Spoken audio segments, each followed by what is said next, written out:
Oke, assalamualaikum warahmatullahi wabarakatuh. Kembali lagi di kelas konseling tentunya dengan Sekolah Slogan dan Rizal Hypno Center. Di episode kali ini kita akan membahas tentang memahami karakter anak. Di sini sudah ada dua narasumber yang sangat ahli di bidangnya. Yang pertama ada Mas Rizal dan yang kedua ada Mbak Nisa. Mbak Nisa ini seorang ibu pembelajar, tentunya sudah sangat sering bersinggungan dengan memahami karakter anak. Oke, yang kita tahu anak itu lahir dengan karakter dan keunikan masing-masing. Ada karakter yang lebih suka bersosialisasi dan ada juga anak-anak kecil yang lebih cenderung mengurung diri di rumah gitu. Namun bagaimanapun juga si kecil itu atau si anak itu memiliki potensi dalam mengembangkan karakter ini. Seiring berjalannya waktu dengan stimulasi yang ada gitu, mungkin dari pihak orang tua atau dari sekitar, dan ada beberapa hal yang mempengaruhi mungkin tumbuh kembang karakter si anak ini. Oke, mungkin ada beberapa faktor yang mempengaruhi tumbuh kembangnya si anak, tentu dari karakter anak itu sendiri. Mungkin dari Mbak Nisa dulu bisa disampaikan seperti apa sih memahami karakter anak itu, monggo. Oke, suara saya kedengaran nggak, Mas? Aman. Aman ya? Aman. Oke. Memahami karakter anak. Jadi, sebelum kita memahami karakter anak, kita sadari dulu bahwa anak itu pribadi yang utuh sama seperti kita. Dia memiliki emosi, dia memiliki perasaan, dia memiliki buah pikirnya sendiri. Jadi, ketika kita memahami karakter anak, artinya kita menerima anak itu apa adanya. Tapi karakter itu seiring waktu bisa bertumbuh lebih baik ataupun jadi anak yang lebih berkarakter ketika dia belajar menyerap dari lingkungan, dia melihat teladan orang tuanya, seperti itu kurang lebihnya, Mas.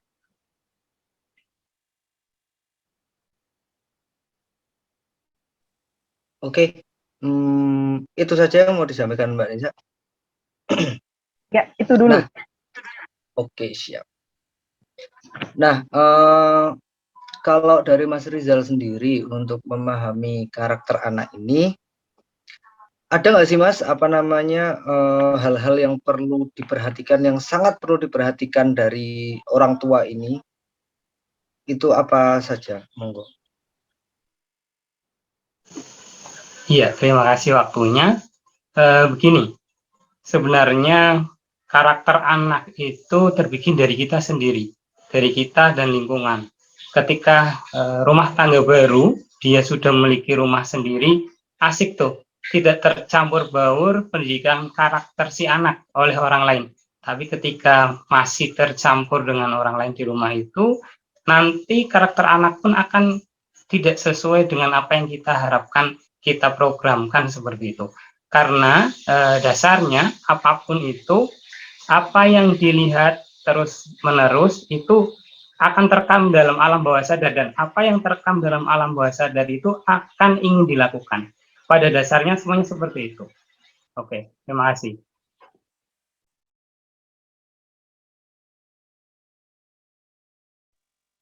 Oke, berarti kalau dari Mas Rizal sendiri, karakter anak itu sebenarnya bisa dibentuk dari lingkungan rumah gitu Mas ya, yang mana secara terus-menerus dia lihat dari lingkungan rumahnya. Cuman kadang yang menjadi bingung para orang tua itu ketika di rumah sudah memberikan yang intinya mengasih contoh yang baik-baik untuk agar anak ini karakter ini bisa mengikuti intinya yang baik gitulah. Nah, cuman kemarin itu ada yang tanya untuk Mas Rizal sama Mbak Nisa lewat WhatsApp itu. Ini dari Mbak Mei Amna dari Kebulen. Itu pertanyaannya panjang banget. Tak diceritain kronologinya dulu sama beliau ini. Yang pertama gini, mohon izin bertanya. Saya punya anak usia 4,5 tahun, sekarang awal sekolah di TKA. Nah, untuk MPLS-nya no problem, lancar. Tapi justru setelah MPLS malah drama, setiap berangkat tidak mau dan nangis. Tapi karena sistem di sekolah harus ditinggal, sehingga dipaksakan untuk ditinggal. Terus ada apa namanya? Nah, ini yang saya tanyakan. Ini yang ingin saya tanyakan, jika dipaksakan terus-menerus, bagaimana ya? Sudah selalu disonding tapi belum berhasil. Terus evaluasi awal dari hasil itu, dari hasil observasi sendiri dari Mbak Mei Amna ini, yang pertama di TPQ banyak yang ditungguin. Jadi akhirnya kayak ngefek ingin ditunggui juga di sekolah TK-nya itu. Terus yang kedua, pembiasaan bangun pagi atau habit baru. Yang ketiga, adaptasi aturan sekolah yang sudah terprogram. 4, awalnya memang attachment parenting, kalau sama saya kemana-mana biasa ikut. Jadi udah biasa ikut sama Ibu E. Terus kemudian yang kelima, kemarin tetap saya paksakan saya tinggal karena pulangnya dia tetap happy. Efeknya dia agak berontak, jadi lebih ringan tangan kalau dia didesak. Nah, pertanyaannya tadi, ketika dipaksakan terus-menerus ini bagaimana gitu? Monggo dari Mbak Nisa dulu. Oke, kayaknya ini problematika sejuta emak-emak ya Mas ya. Jadi tiap kali masuk tahun ajaran baru, terutama di KB atau TK, sepertinya semua TK akan seperti ini anak-anak sebagian besar. Nah, yang pertama ketika kita mengatasi anak yang tantrum atau nangis, yang pertama orang tuanya tenang dulu. Terkadang kita melihat anak rewel, kita melihat anak cranky, kitanya ikut rewel, kitanya ikut emosional menanggapinya. Aduh, gimana ini? Kok kamu rewel kayak gini? Jadi yang pertama kita handle emosi kita dulu, kita tenangkan diri kita dulu. Setelah kita sudah tenang, yang selanjutnya kita harus terima dulu apa yang dirasakan anak. Terima dulu kondisi saat itu bahwa anak sedang rewel. Jangan disangkal. Kita nggak boleh ikut terpancing, kita harus tetap tenang. Lalu, biasanya anak, terutama anak usia pra-TK atau anak SD rewel itu, atau dia menangis, biasanya karena dia bingung untuk membahasakan apa yang sedang dia rasakan. Nah, tugas kita sebagai orang tua itu membantu anak untuk memvalidasi emosinya. Kita temani anak untuk belajar menamai. Sebenarnya dia itu merasakan apa sih? Kalau kita tanya, kamu kenapa, Dek? Dia pasti akan kebingungan. Tapi kita bantu. Kita coba observasi. Kita coba beri dia beberapa pertanyaan. Sehingga dia bisa merespon dengan jawaban iya atau tidak. Kita bisa bantu, mungkin salah satunya, kamu takut ya ibu tinggal sendiri? Kalau memang anak itu merasa takut, pasti dia akan jawab, iya Bu, aku nggak mau ditinggal sendiri. Nah, setelah kita tahu, oh ternyata dia takut, kita tahu apa yang dia rasakan, biasanya kita akan lebih mudah menemukan solusi. Oh, berarti anak ini mungkin belum siap untuk ditinggal dulu. Pelan-pelan kita kasih tahu setiap pagi ketika pulang sekolah, kita beri pengertian, kita beritahu. Terus yang kedua yang nggak boleh kita lewatin juga, kita harus perhatikan aspek fisiologisnya. Jangan-jangan anak ini switch dari kebiasaan dia bangun agak siang, tiba-tiba harus sekolah, dia bangun harus pagi. Jadi anak ini masih ngantuk. Kita perhatikan juga, oh anak ini ngantuk ya, adik masih ngantuk ya, atau adik merasa bosan ya. Jadi kita bantu dia untuk menamai apa yang dia rasakan. Setelah itu kita bantu dia untuk menvalidasi emosinya tersebut, lalu kita bantu untuk carikan solusi. Jadi sebenarnya anak rewel itu karena dia belum bisa membahasakan dengan baik apa yang dia rasakan. Seperti itu sih, Mas. Oke, terima kasih. Berarti kalau dari Madisa sendiri intinya gimana caranya untuk lebih komunikatif terhadap anak gitu ya. Intinya yang pertama terima dulu kalau oke anak ini masih rewel. Jangan sampai orang tua merasa iya aku guys kesel, aku malah rewel sih. Sampai gitu intinya gitu berarti ya, Mbak ya. Iya, jadi kalau anaknya rewel, emaknya nggak usah ikut rewel dulu, jadi nggak dapet solusi kalau rewel semua. Riweh loro-loro nih riweh. Oke. eh, Berarti intinya tadi bisa jadi komunikasi agar membangun kepercayaan diri anak, keberanian anak gitu ya.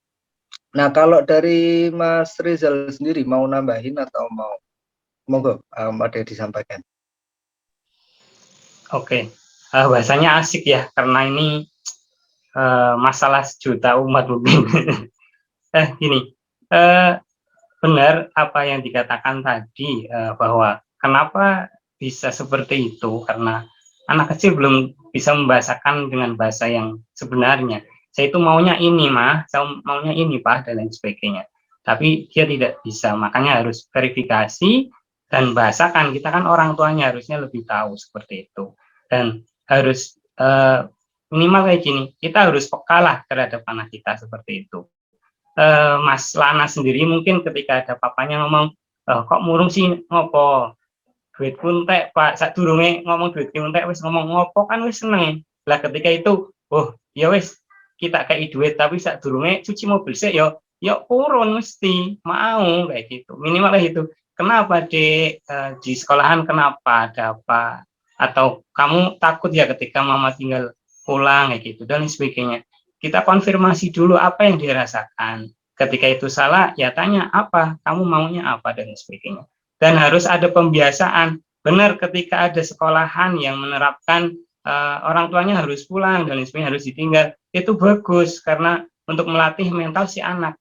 Tapi pembiasaan itu ketika tiba-tiba ya efeknya seperti ini, mental anaknya akan terganggu. Makanya sekolahan harusnya bukan anaknya saja yang sekolah, tapi orang tuanya pun harus dididik juga seperti itu. Yang bagus seperti itu. Makanya ada kelas mau jadi orang tua, kelas jadi orang tua dan lain sebagainya. Harusnya itu ada di kota-kota besar, ada seperti itu. Minimal kelas itu lakukan atau dibikin oleh psikolog-psikolog, psikiater-psikiater, dan para hipnoterapis yang gimana sih saya mau jadi orang tua itu harus ngapain dan sebagainya seperti itu. Pembiasaan-pembiasaan ini yang sangat penting yang orang lain kurang tahu. Anak ketika rewel harus seperti apa, apakah saya siap ketika menghadapi anak rewel dan sebagainya. Begitu banyak sekali PR yang saya lihat di kalangan saya sendiri pun seperti itu. Makanya ketika saya mau ngomong langsung aneh ketika tidak dalam forum, kayaknya menjustifikasi, padahal umurnya piro urung ngerti yo asam garamnya kamu enggak tahu. Padahal saya punya ilmunya, tapi ya itu karena bukan forum jadi susah seperti itu. Ya, kayaknya tambahan saya cukup segitu.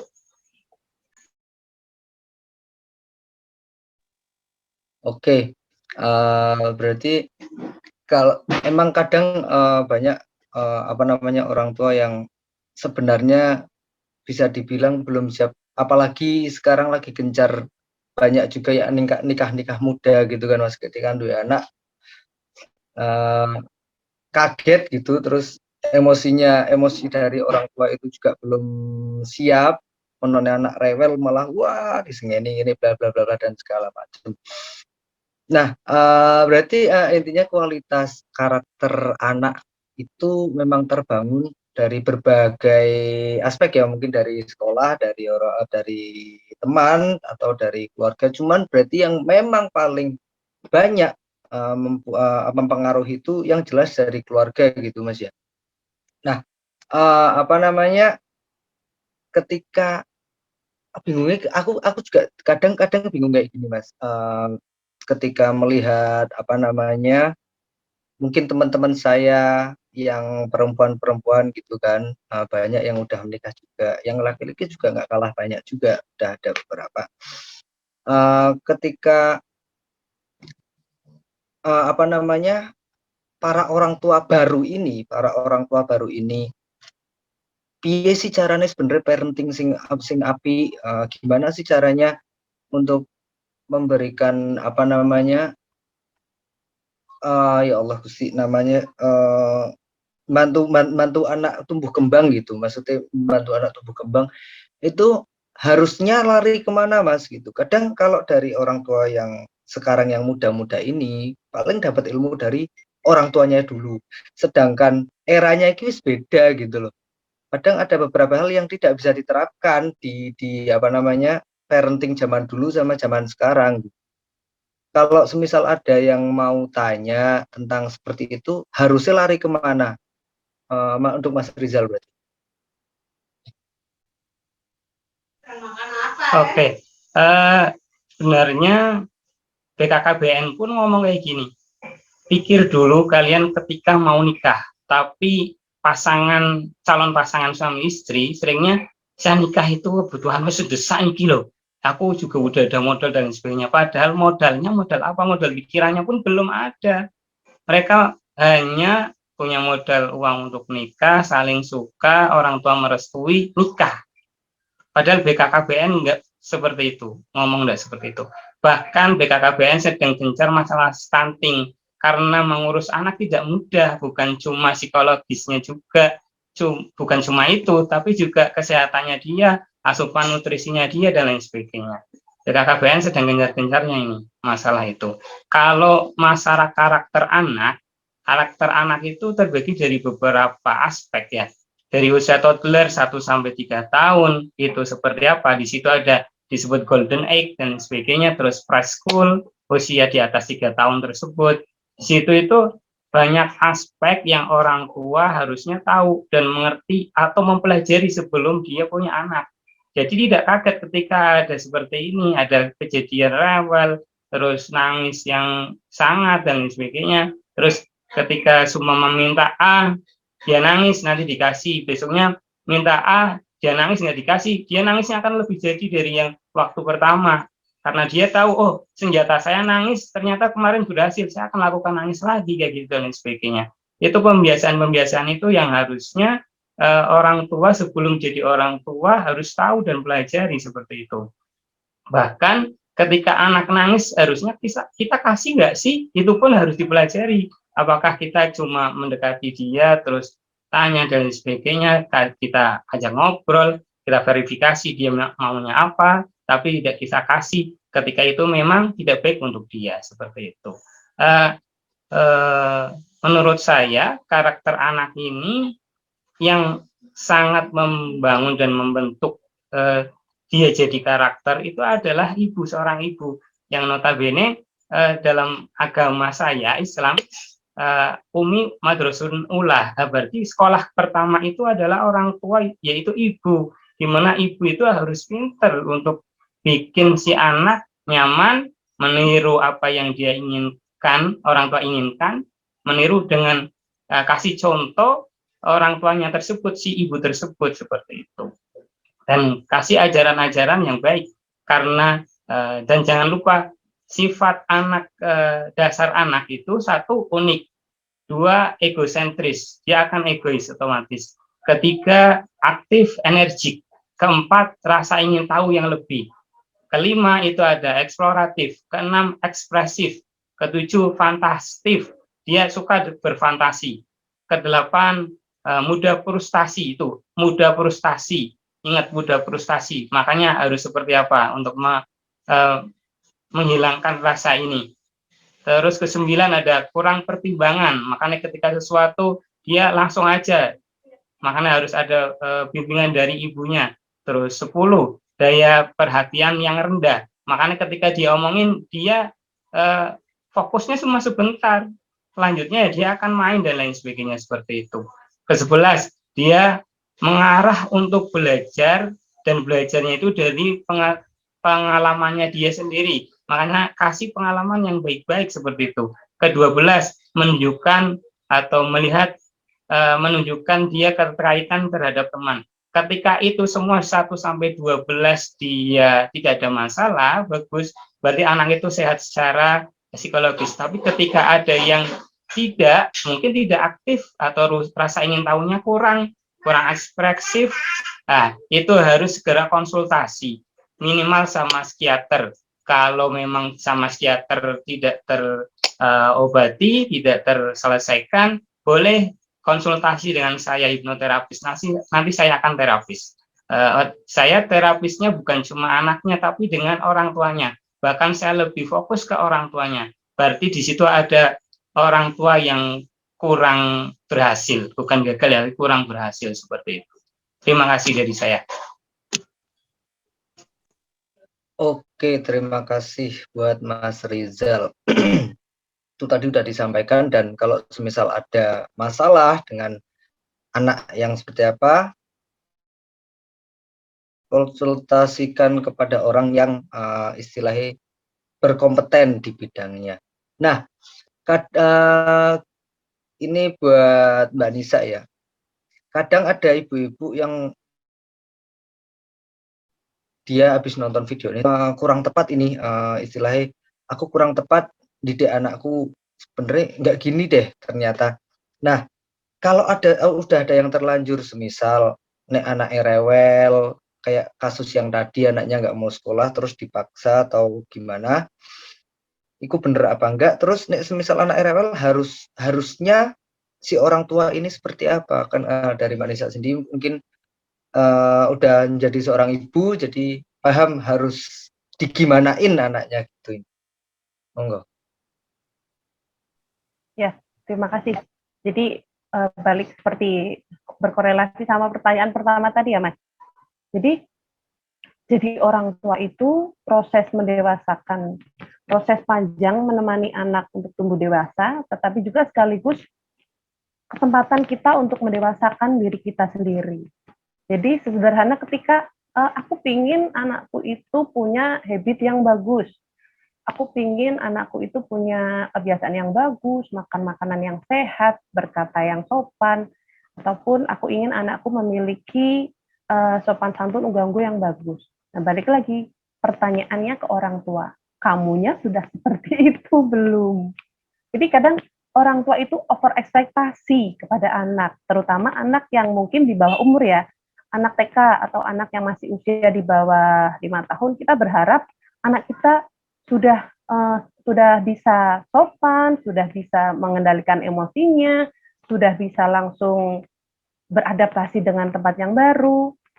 Kita lupa bahwa anak itu masih terus berkembang dan dia belum punya pengendalian diri yang bagus. Jadi ketika kita menginginkan anak kita memiliki habit yang bagus, karakter yang bagus, kita mulai dengan diri kita sendiri dulu. Kita mulai dengan diri kita, dengan suami kita contohkan yang bagus. Salah satunya dengan membangun kebiasaan baik itu tadi. Mama, aku ingin satu contoh kebiasaan bagus atau karakter bagus yang ingin ditanamkan di anak, ingin memiliki anak yang mudah ketika dibangunkan sholat subuh. Itu kan nggak bisa ujuk-ujuk tiba-tiba bangun langsung bangun sholat, kan nggak seperti itu, Mas. Harus dibangun dulu, dibiasakan, anak di-sounding, anak diberi pengertian, kenapa kita membangun kebiasaan baik ini, kenapa kita harus bangun pagi. Ini loh, kenapa kita harus bangun pagi. Jadi ketika anak itu tumbuh, jadi tidak hanya menjadi kebiasaan, tapi itu membentuk identitas anak itu tersebut. Nah, balik ke menghandle anak yang rewel tadi. Jadi di sistem otak manusia itu ada yang namanya neokorteks. Nah, di dalam situ ada namanya prefrontal cortex. Itu anak belum bertumbuh atau belum berkembang prefrontal cortex-nya dengan bagus. Karena IFC itu tumbuh bisa maksimal ketika kita sudah berusia 20 tahun ke atas. Jadi anak belum bisa, anak belum mampu membahasakan yang dia rasakan, mengutarakan keinginannya, memberitahu kebutuhannya apa dengan kata-kata, dengan verbal yang bagus. Jadi jangan disalahkan. Tugas kita menemani anak-anak itu sehingga dia bisa memvalidasi emosinya, dia bisa mengutarakan keinginannya dengan baik. Alih-alih rewel, dia bisa bilang, Mama, aku nggak nyaman loh di tempat kondangan ini misalnya. Di sini terlalu berisik. Nah, ya, kalau kita sudah bisa membangun atau membantu anak untuk memvalidasi emosinya seperti itu, insya Allah di segala keadaan ketika dia merasakan emosi apapun, dia akan menyampaikan itu dengan cara yang baik. Tapi balik lagi, itu juga kita harus tanamkan di diri kita sendiri. Contoh kecilnya ketika saya sendiri marah atau merasakan marah kepada anak.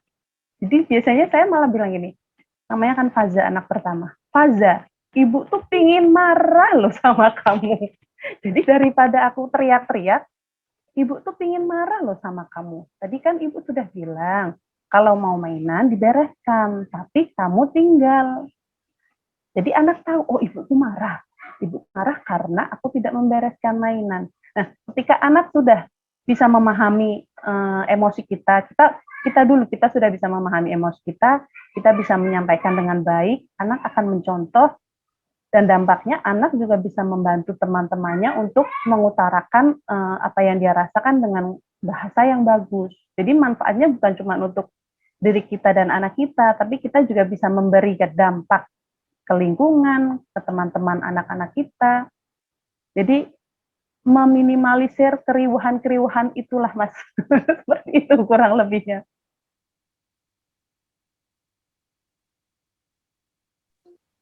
Oke, berarti yang tadi di awal disampaikan sama Mbak Nisa juga, ketika ingin istilahnya kayak mendidik karakter anak gitu, atau membangun karakter anak, karaktermu dewe niki piye gitu, intinya dibalikkan dulu gitu kan ke orang tuanya. Terus kemudian tadi ketika pengen sing asik mau gitu, ketika saya ingin marah pun caranya tak stop, dan aku tahu nggak mas, mama tuh pengen marah gitu kan. Berarti intinya sebenarnya gini, kadang juga ada karakter orang tua yang Kiki juga, aku seneng banget bahas Kiki, jujur mas sama mbak, aku urung nikah jadi aku dapat ilmu iki, wah iki ilmu sing ora ono ning sekolahan. Terus kemudian kadang ono sing karakternya keras gitu kan, karakter keras. Terus akhirnya anak ini ketika di luar gitu kan, ketika di luar juga kadang kebawa gitu, karena neng omahe sering dikerasi, neng joboke akhirnya dia ingin ngerasi neng temannya gitu. Ada itu yang gitu, jadi kayak, atau mungkin dari rumah didikannya seperti apa, akhirnya neng jobo teman-temannya sing ya bisa dibilang terbuli lah atau apalah. Nah, iki balik wong sebenarnya mendidik anak dengan keras itu masih zaman nggak sih kalau sekarang gitu loh. Monggo dari Mas Rizal. Iya, kembali saya katakan lagi ya, ini apa yang sering dilihat itu akan terekam dalam alam bawah sadar, dan apa yang terekam dalam alam bawah sadar itu akan ingin dilakukan. Makanya ketika saya lihat di lingkungan, oh anak ini kok kayak gini ya, orang tuanya kayak apa, bukannya seuzon ya, tapi kasihan sama anaknya. Dia nakal itu saya kasihan sama dia, kok nakal ya kayak gini, orang tuanya kayak apa. Mungkin saya dapat dosa seuzonnya, tapi saya dapat pahala saya care-nya sama anak tersebut. Seperti itu. Mungkin, alam. Tapi kayak gini, intinya ketika ada miss atau abnormalisasi sikap, sifat anak, itu karena kebiasaannya yang kurang baik. Karena kebiasaannya kurang baik. Ingat, kebiasaannya yang kurang baik. Apa yang biasa dia lihat itu akan terekam dalam alam bawah sadar, dan apa yang terekam itu akan dia ingin lakukan. Intinya itu. Maka kalau ingin anaknya karakternya baik, contohkan yang baik, orang tuanya belajar. Kalau sekarang telat, nggak ada yang telat, ayo perbaiki dari sekarang. Yang lihat silakan Bapak, Ibu, Saudara yang belum nikah, ayo bikin karakter Anda hebat, bikin karakter Anda kuat, bikin karakter Anda yang bagus. Anda punya agama semua mengajarkan kebaikan. Anda yakin, saya sangat yakin Anda akan jadi orang baik, anak Anda pun akan baik seperti itu. Nah, itu buat para orang tua. Yuk belajar lagi, yuk kita belajar lagi buat memahami karakter anak untuk ya ben kalau kita ingin anak kita yang baik, ya berarti kita didiknya harus dengan cara yang baik juga kan kayak gitu.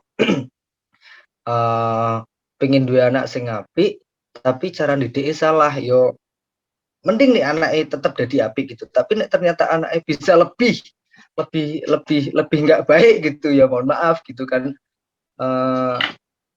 Kan akhirnya berabe juga buat kedepannya.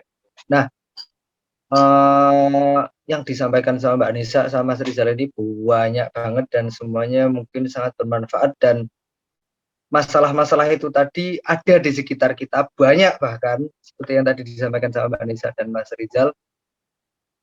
Dan mungkin buat orang tua yang tadi tak ingatkan lagi kalau semisal punya masalah dengan cara mendidik atau masalah dengan anaknya yang terlalu kaku atau susah bersosialisasi, bisa konsultasikan kepada orang yang berkompeten, yaitu ke psikiater. Kalau ke psikiater belum mendapat atau belum membuahkan hasil, bisa langsung hubungi Mas Rizal. Tentunya link untuk nomornya Mas Rizal dan sosial medianya sudah ada di deskripsi ya. Tinggal diklik di situ ada ke YouTube, terus ke WhatsApp dan lain-lain, di situ ada semua. Nah, untuk terakhir biasa ada closing statement dari masing-masing narasumber. Yang pertama dari Mbak Nisa, terus dilanjutkan sugesti sederhana dari Mas Rizal. Monggo buat Mbak Nisa. Oke, jadi kayak tadi yang disampaikan oleh Mas Zaman Lain, kalau kita bingung dengan anak kita, kita harus telaten mengobservasi sebenarnya anak-anakku itu memiliki sifat yang seperti apa, lalu bagaimana cara membantu dia untuk menjadi orang yang survive di tengah, mungkin dia introvert ataupun dia lebih memilih untuk banyak diam di rumah, tapi ketika kita sudah mengenali anak, insya Allah anak juga bisa mengenali dirinya sendiri. Oke, closing statement dari saya, pada dasarnya anak-anak itu sama seperti kita, punya keinginan, punya kebutuhan untuk diterima. Tugas kita sebagai orang tua menemani anak mengenali dan memahami, mengendalikan emosinya. Nah, untuk anak-anak yang sudah remaja, kita sebagai orang tua juga harus pintar menempatkan diri.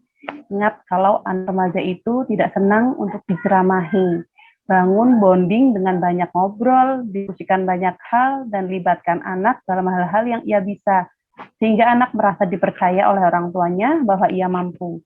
Beri juga kesempatan anak-anak remaja kita untuk mengekspos dunia luar yang tidak selalu ideal. Tapi jangan lupa terapkan aturan yang jelas. Semoga anak-anak kita tumbuh menjadi anak-anak yang berkarakter yang baik, walaupun kadang harus hidup atau bertemu dengan lingkungan yang tidak selalu ideal. Itu kurang lebih, Mas. Oke, amin, amin, amin. Semoga anak-anak, aku amin lah besok bisa menjadi orang tua yang baik dan anak menjadi anak yang baik dan menjadi orang tua yang baik untuk anak-anak saya nanti. Tapi asik mau tadi ada remaja itu males banget diceramai. Masuk. Monggo dari Mas Rizal untuk closing statement-nya. Masuk kok mantap temen ya, merasakan. Iya, kalau saya ingat, saya ngutip dari quote-nya Sayyidina Ali, 777. 7 pertama itu bebaskan, 7 tahun pertama, 7 tahun berikutnya penuh dengan aturan, 7 tahun berikutnya discuss atau diskusikan. Nah, itu diterapkan oleh Sayyidina Ali, semoga bisa membantu. Untuk closing statement saya untuk kali ini, bagi Anda para orang tua, baik itu mau jadi orang tua atau yang sudah jadi orang tua, selamat Anda telah menonton video ini. Semoga ini salah satu berkah Tuhan buat Anda. Anda bisa belajar dan harus digali lagi apa yang sedikit sekali dibicarakan di sini. Karena parenting itu sangat luas dan tidak akan berhenti kecuali kita meninggal nanti. Kita akan mendidik anak kita sampai kita tutup usia. walaupun mereka sudah jadi pendidik juga nantinya, seperti itu. Ingat, sugesti sederhananya gini, Tuhan kasih amanah ke kita, kita itu tidak akan dibebani melebihi apa yang kita tidak mampu. Maka kita akan siap dan kita akan kuat. Takdir Tuhan itu, contohnya jenengan sekarang lihat ini, itu takdir Tuhan juga. Mungkin ini satu stimulus untuk Anda belajar lebih tentang parenting. Semoga bermanfaat. Terima kasih dari saya. Wassalamualaikum warahmatullahi wabarakatuh. Waalaikumsalam warahmatullahi wabarakatuh. Terima kasih buat closing statement-nya buat Mbak Nisa sama Mas Rizal, dan terima kasih buat waktunya. Buat teman-teman, saya ingatkan lagi kalau semisal kalian punya masalah, yang nonton ini untuk orang tua punya masalah tentang ya psikologi gitu, atau tadi memahami karakter anak atau bingung, bisa langsung hubungi Mas Rizal, linknya udah ada di deskripsi. Mungkin itu saja untuk episode kali ini, udah panjang banget yang dibahas dari A sampai Z. Terima kasih buat para narasumber, Mas Rizal sama Mbak Nisa. Ini itu saja, jangan lupa di-share video ini, di-like, bagikan ke teman-teman kalian karena ini sangat bermanfaat tentunya. Oke, mungkin itu saja. Assalamualaikum warahmatullahi wabarakatuh. Bye. Waalaikumsalam. Terima kasih.